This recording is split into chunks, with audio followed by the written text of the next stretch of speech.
Halo semuanya, Assalamualaikum warahmatullahi wabarakatuh.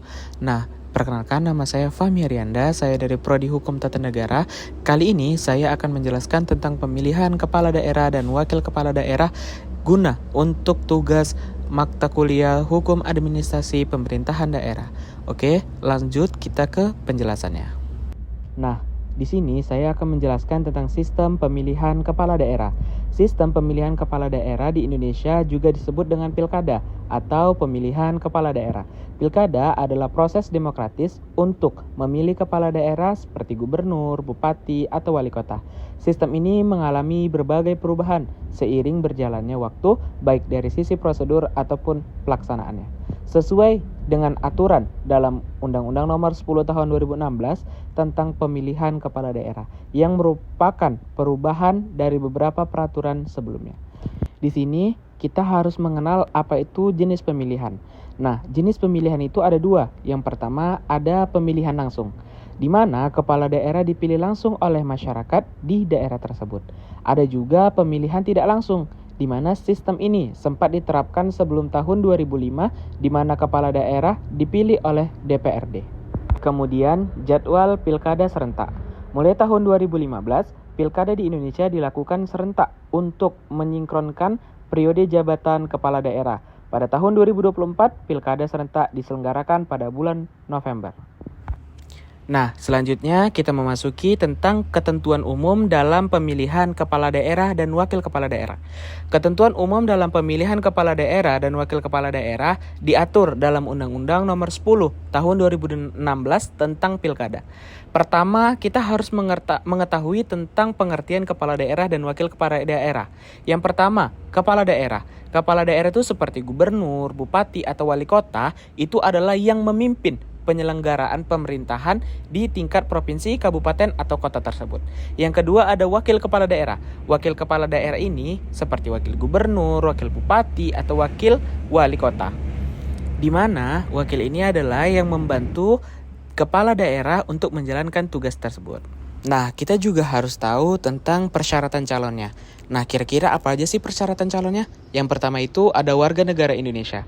Yang kedua, berusia paling rendah 30 tahun untuk gubernur dan 25 tahun untuk bupati atau wali kota. Yang ketiga, beriman dan bertakwa kepada Tuhan Yang Maha Esa. Yang keempat, memiliki integritas, jujur, dan kepribadian yang baik. Yang kelima, sehat jasmani dan rohani. Yang keenam, tidak sedang dinyatakan pailit atau pengadilan. Yang ketujuh, tidak pernah terlibat kasus pidana berat kecuali setelah menyelesaikan masa hukumannya minimal 5 tahun sebelum mendaftar. Yang kedelapan, tidak sedang dicabut hak pilihnya oleh pengadilan.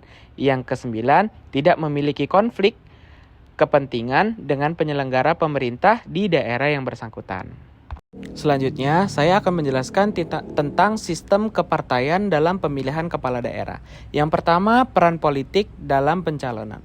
Dalam pilkada, calon kepala daerah dan wakil kepala daerah harus dapat diusung oleh partai politik atau gabungan dari partai politik. Yang kedua, persyaratan dukungan partai politik, di mana calon harus didukung oleh partai politik atau gabungan partai politik yang memiliki minimal 20% kursi di DPRD atau memperoleh 25 suara sah untuk pemilu legislatif di daerah tersebut. Kemudian partai politik berperan sebagai sarana untuk menyeleksi calon pemimpin daerah yang dianggap mampu mewakili visi dan misi partai tersebut.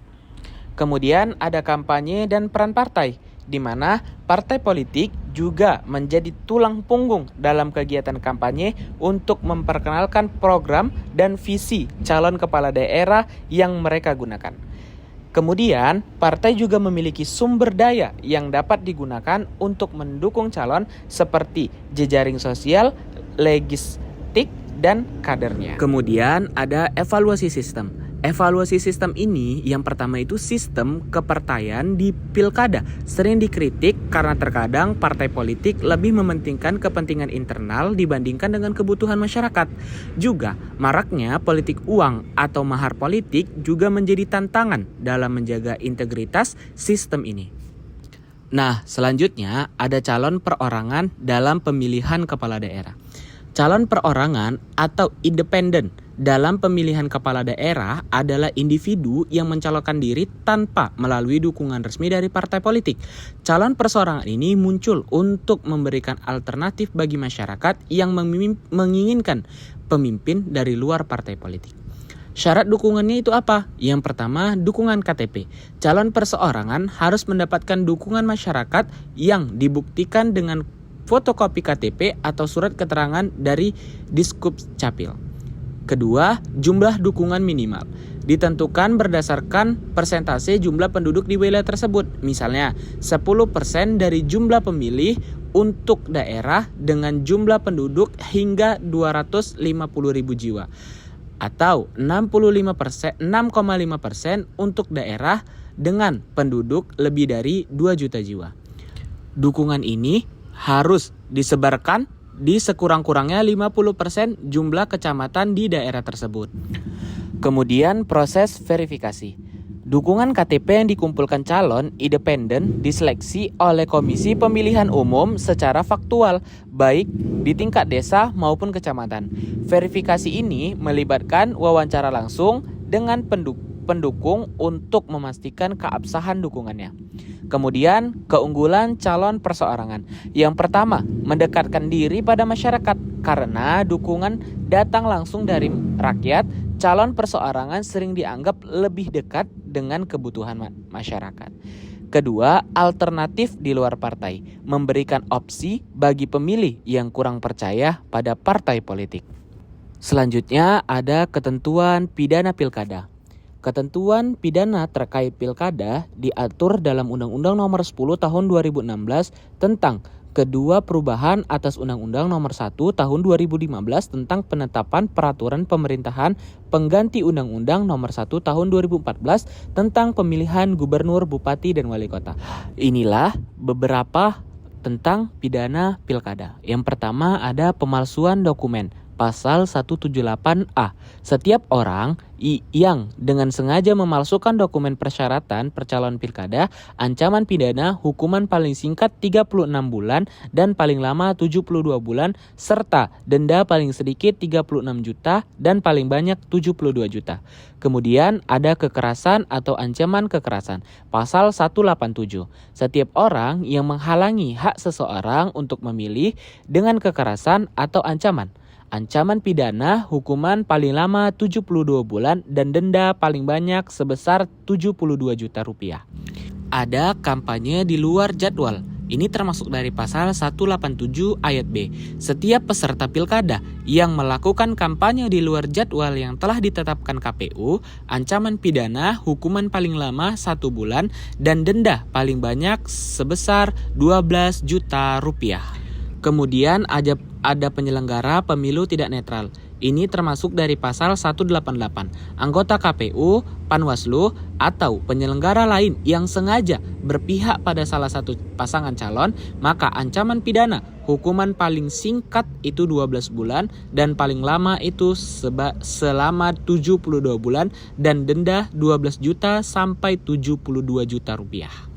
Baiklah, kita masuki pembahasan terakhir yaitu Peraturan Pemerintah Nomor 6 Tahun 2005. Peraturan Pemerintah Nomor 6 Tahun 2005 adalah peraturan yang mengatur tentang pemilihan, pengesahan, pengangkatan, dan pemberhentian kepala daerah atau wakil kepala daerah. Peraturan ini juga diterbitkan sebagai tindak lanjut dari Undang-Undang Nomor 32 Tahun 2004 tentang pemerintahan daerah dan bertujuan untuk memperjelas mekanisme pelaksanaan pemilihan kepala daerah secara langsung oleh rakyat. Berikut beberapa isi dari Peraturan Pemerintah Nomor 6 Tahun 2006. Yang pertama ada mekanisme pemilihan kepala daerah yang mengatur tata cara pelaksanaan pemilihan umum kepala daerah dan menetapkan peran KPU daerah dalam penyelenggaraan pilkada. Juga ada persyaratan calon kepala daerah yang menjelaskan syarat-syarat bagi calon kepala daerah dan wakil kepala daerah. Kemudian ada pengesahan dan pengangkatan kepala daerah yang menyediakan prosedur untuk mengesahkan dan mengangkat kepala daerah terpilih oleh pemerintah pusat atau gubernur sebagai wakil pemerintah di pusat di daerah tersebut.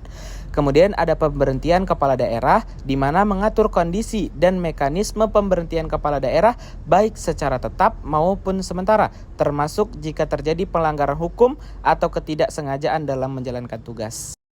Demikian materi yang bisa saya sampaikan dan saya ucapkan ribuan terima kasih dan makasih yang sudah menonton dan juga mohon maaf atas kesalahan dan tutur kata. Saya ucapkan Assalamualaikum warahmatullahi wabarakatuh.